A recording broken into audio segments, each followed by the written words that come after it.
Okay, TBH Labs နေကြိုဆိုပါရစေ။ခင်ဗျားတို့မကြိုက်တဲ့ Snapdragon 665လည်းမပါဘူး။ Global ROM လည်းပြောင်းစရာမရှိဘူး။အပြစ်လည်းတိတ်ပြောစရာမရှိဘူး။ဒါပေမဲ့ပြောစရာလေးတွေတော့နည်းနည်း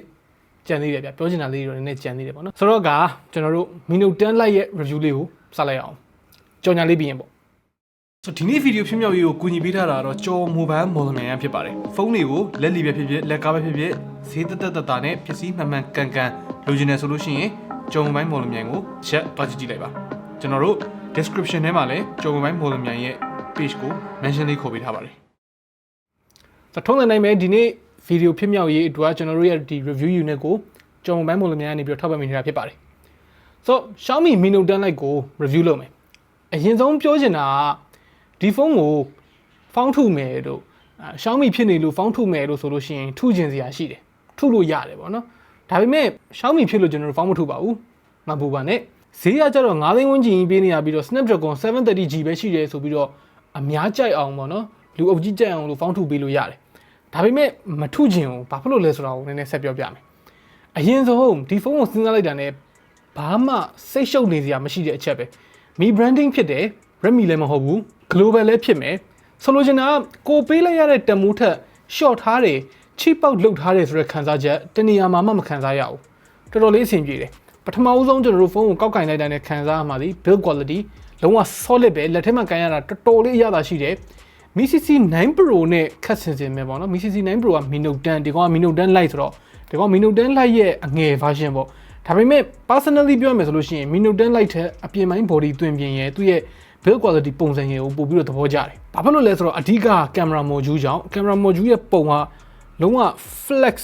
လုံးဝမရှိဘူး။ဟိုဖောင်းနေတာဖုနေတာလုံးဝမရှိဘူး။လုံးဝ flat ပဲ။တော်တော်လေးမိုက်တယ်အဲ့ဒီချက်က metal frame တွေ glass sandwich design တွေဆိုတော့လက်ထဲမှာကန်ရတာတော်တော်လေးကိုအနှစ်ရှိတယ်။ premium feel ပေးဝပေးတယ်။ဒီကောင်ကို flagship phone body လို့ပြောလဲရုံတယ်။ဆိုတော့အောက်ဘက်မှာspeaker ရဲ့ USB type C ရဲ့ 3.5mm jack ရဲ့သုံးခုပါတယ်အပေါ်ဘက်မှာတော့ထုံးစံတိုင်းပဲ IR blaster ရဲ့ secondary mic ရဲ့ပါမယ်ဘေးက power button တွေ volume button တွေနှိပ်ရတာလဲတော်တော်လေးမိုက်တယ်ကျန်းရှာရှာဖြစ်နေတာတနေရာမှမရှိဘူးအကုန်လုံးက smooth ပဲဆိုအနောက်ဘက်ကိုကြည့်လိုက်မယ်ဆိုလို့ရှိရင်ကျွန်တော်တို့ camera ၄လုံးပါမယ်ဒီ camera ၄လုံးဒီ Mi CC 9 Pro နဲ့ဒီ Mino 10 Lite ပေါ့နော်ပြောမယ်ဆိုတော့ Mino 10နဲ့ Mino 10 Lite နဲ့ကို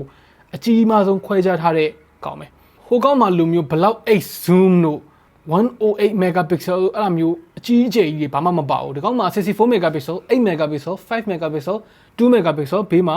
flash ပါမယ် flash ကနည်းနည်းကြမ်းတယ်ဟာ flash က၄လုံးဟာ okay ဆိုတော့နောက်ကျောဘက်မှာတော့ Xiaomi ဆိုတဲ့ branding လေးပါမယ် global ဖြစ်နေတဲ့အတွက် CE marking ဘာညာတွေလည်းပါမယ်ပေါ့နော်ရှေ့ဘက်မှာတော့ display ကတစ်ခုလေးပဲပြောစရာရှိတယ် notch ကြီးနဲ့ဖြစ်နေတဲ့ဟာပေါ့နော်ကျန်တဲ့ဟာတော်တော်လေးမိုက်တယ် 3D curved screen AMOLED ကိုမှ 6.47 inches ရှိမယ် punch hole ကိုအများကြီးပိုကြိုက်လို့ notch ကိုအပြစ်တင်ရင်လည်းတင်လို့တော့ရတယ်ဒါပေမဲ့သူ့ရဲ့ notch ကလည်းအရင်ရုပ်ဆိုးလာတဲ့ notch လည်းမဟုတ်ပါဘူးဒီ display ကဘယ်နည်းနဲ့မှတော့ high end OLED တော့မဟုတ်ဘူးဘာမှလည်း fancy ဖြစ်နေတာတွေတော့မပါဘူးတာမန်ပဲဒါပေမဲ့တခုသိတာတော့3သိန်းငွဲတို့4သိန်းတို့အဲ့ဒီဝင်းကျင်လောက်ကဖုန်းတွေပေါ့နော်အဲ့ဒီဖုန်းတွေရဲ့ display quality ကတော့အများကြီးกว่าနေလေအောင်မယ် high refresh rate တွေမပါဘူးDolby Vision ဘာညာဘလာဘလာအဲ့ဒါတွေမပါဘူးဒါပေမဲ့ HDR10 capable ဖြစ်မယ် AMOLED ဖြစ်သွားတဲ့အတွက် basic feature တွေဖြစ်တဲ့အတွက်ဒီ under display fingerprint တို့ဘာလို့ပါမယ်ပြီးတော့ always on display ဘာညာပါမယ်ဒါနဲ့လုံလောက်ပါတယ် premium mid range display quality ကတော့ရှိတာတေးကြတယ် high refresh rate ကလွဲလို့ရှိရင်ပေါ့နော် resolution က Full HD+ ဆိုတော့ရှိသေးတဲ့လောက်ပဲတာမှန်မယ်ဒါပေမဲ့ display ကဘာမှပြောစရာမရှိတဲ့အချိန်မှာ speaker ကတော့လိုက်မလာဘူးတစ်ဖက်ထဲကနေပဲအောက်ကနေထွက်နေတဲ့ single speaker ကဒီ Netflix ကြည့်ဖို့အတွက်ကိုတော့စိတ်ကျေနပ်မှုကိုအကောင်းဆုံးပေးနိုင်တဲ့ experience ထဲမှာတော့ပါမနေဘူး။လက်ကျန်နဲ့ကြီးမှကိုအဆင်ပြေမယ်။ဒီတစ်ချက်ထဲမှာတော့ user experience မှာပြည့်ကျန်ခဲ့တဲ့အပိုင်းတွေကတစ်ခုပေါ့နော်။ဆိုတော့သူရဲ့ single down firing speaker စုံနေလားဆိုတော့အဲ့လိုတော့လည်းမဟုတ်ဘူးဗျ။ဒါပေမဲ့2020ကိုရောက်နေပြီ။ဒါလောက်နဲ့မလုံလောက်တော့ဘူး။ notch ရဲ့အပေါ်က earpiece gray ကလည်းအကျယ်ကြီးပဲအကြီးကြီးပဲ။ဆိုတော့အဲ့ဒါကြီးက speaker မပါဘူးဆိုတော့နည်းနည်းတော့ခံစားခက်တယ်ပေါ့နော်။ဆိုတော့ game ဆော့မယ်ဆိုရင်လည်းထုံးစံတိုင်းပဲ။ဒီချက်လေးနဲ့မှအဆင်ပြေမယ်။လက်နဲ့တစ်ဖက်ပိတ်သွားရင်တော်တော်လေးတိုင်းပတ်သွားမယ်။ဆိုတော့ထားပါတော့ကင်မရာအကြောင်းပြောမယ်ဆိုတော့သူ့ရဲ့ကင်မရာဘယ်လောက်ထိကောင်းမလဲပုံမှန်ကျွန်တော်တို့အပြင်မှာနေငင်းရိုက်မယ်ဆိုလို့ရှိရင်တော့ flagship တွေနဲ့အလွန်ကျွန်းကွာခြားနေမှာတော့မဟုတ်ဘူးတတိချာချာပြူးကြည့်ပြဲကြည့်နော် complaint တက်မယ်ဆိုလို့ရှိရင်တော့ flagship level မဟုတ်တာသိကြတယ် social media တွေ Instagram တွေမှာပုံမှန်တင်ဖို့ဆိုရင်တော့တော်တော်လေးကောင်းတဲ့ထဲမှာတော့ပါသေးတယ် indoor မှာဆိုရင်တော့တစ်ချက် white balance လစ်နေတဲ့နေရာမျိုးလေးတွေရှိတယ် အဲ့ဒါ SoC နဲ့နည်းနည်း camera sensor နဲ့နည်းနည်း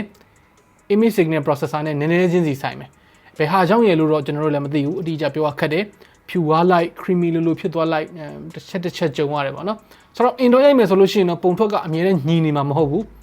portrait လည်းထုံနည်း၎င်းမယ်ကောင်းတဲ့လောက်တော့ကောင်းတယ်ဆိုတော့ ultra wide ကလည်းထုံနည်း၎င်းမယ်သုံးလို့ဖြစ်တဲ့ quality မဆုတ်ဘူးဒီလောက်ပဲပြောစရာရှိမယ်ဆိုလို့ရှိရင်ဘာရှိမလဲဆိုတော့ဒီကောင်က depth sensor ပဲပါတာ tele မပါဘူးအဲ့ဒီချက်ကတော့နည်းနည်းလေး tele ကြိုက်တဲ့သူတွေအတွက်ဆိုတော့မကောင်းပြောလို့ရတာပေါ့နော်ဆိုတော့ selfie ကတော့16 megapixel မြင်နေကြပဲပေါ့နော်16 megapixel quality ပဲသုံးလို့ကောင်းတယ် beauty mode လေးလည်းကောင်းကောင်းသုံးလို့ရတယ်ဆိုတော့ဒီဘိုင်းနဲ့ပတ်သက်လို့တော့အလှအပကြိုက်တဲ့သူတွေအတွက်လိုတာအကုန်လုံးထည့်ပေးထားတယ်ဆိုတော့ကင်မရာနဲ့ပတ်သက်လို့စုပ်ပြက်နေတဲ့အထက်မှာတော့မပါဘူးဆိုပေမဲ့သူ့ရဲ့အကိုကြီး Mi Note 10ဒါမှမဟုတ် Mi CC9 Pro ကိုတော့လုံးဝမမိတာသေးကြတယ်အဲ့တစ်ချက်ထဲနဲ့ပဲကွာသွားတာကိုပုံမှန်လင်းပြောရင်ကျန်တဲ့ဟာအကုန်တူတူနီးပါပဲဗျာ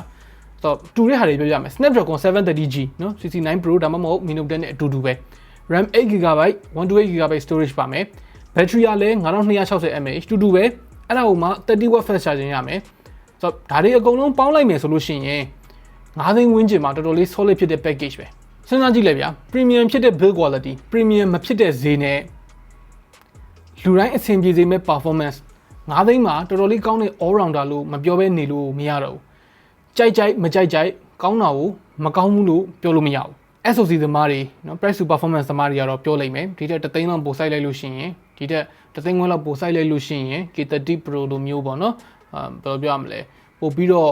premium ဖြစ်တဲ့ပို့ပြီးတော့ကောင်းတဲ့ SoC နဲ့ Snapdragon 865G နဲ့အဆင်ပြေနေလိမ့်မယ်လို့ပြောကောင်းပြောလိမ့်မယ်ဒါပေမဲ့ Snapdragon 865ဆိုတာဒီလူတိုင်းမလို့ဘူးအဲ့တစ်ချက်ကိုမမေ့နဲ့ 730G ဆိုတာလည်းတော်တော်လေးကောင်းတဲ့အထက်မှာပါနေပြီ daily မှာဒီထက်ပိုလိုတဲ့ဟာမရှိတော့ဘူးတခုတော့ရှိတာပေါ့ PUBG ဆောက်မယ်ဆိုလို့ရှိရင်တော့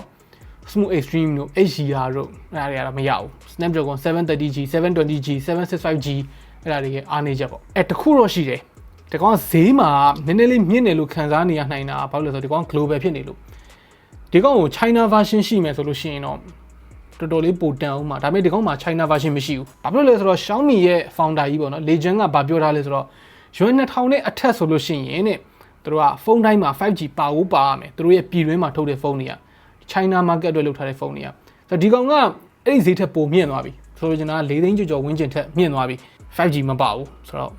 သူတို့တရုတ်အတွက်မှာဒီကောင်အတွက်နေရာမရှိဘူးတရုတ်တွေကမြန်မာတွေနဲ့နည်းနည်းဆင်တယ်ဒီ TBH Labs fan group တွေကလူတွေနဲ့လည်းနည်းနည်းဆင်တယ် SoC ကောင်းမှကြိုက်တာဆိုတော့ဒီလိုမျိုး premium ဖြစ်တာတွေမဖြစ်တာတွေအသာထား SoC အကောင်းဆုံးဆိုပဲပေးဆိုတဲ့သူတွေကများတယ်အဲ့ဒါကြောင့်မို့လို့ဒီကောင်က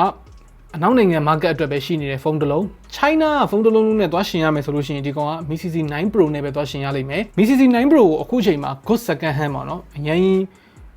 မစုပ်ပြတ်နေသေးတဲ့တော်တော်လေးတစ်သေးတဲ့ second hand ဆိုရင်တော့မှပဲဒီကောင်နဲ့ဈေးတူတူလောက်မှာသွားပြီးတော့ရနိုင်တယ်ဆိုတော့အဲ့ဒီချက်ကတော့နည်းနည်းညှင်းခုန်စရာလေးတော့ဖြစ်ကောင်းဖြစ်နေနိုင်တယ်ကျွန်တော်အနေနဲ့ကတော့ဒီလိုမျိုး premium ဖြစ်တဲ့ quality Google အတွက်ဘာမှစိတ်ပူနေစရာမလိုတဲ့အချက်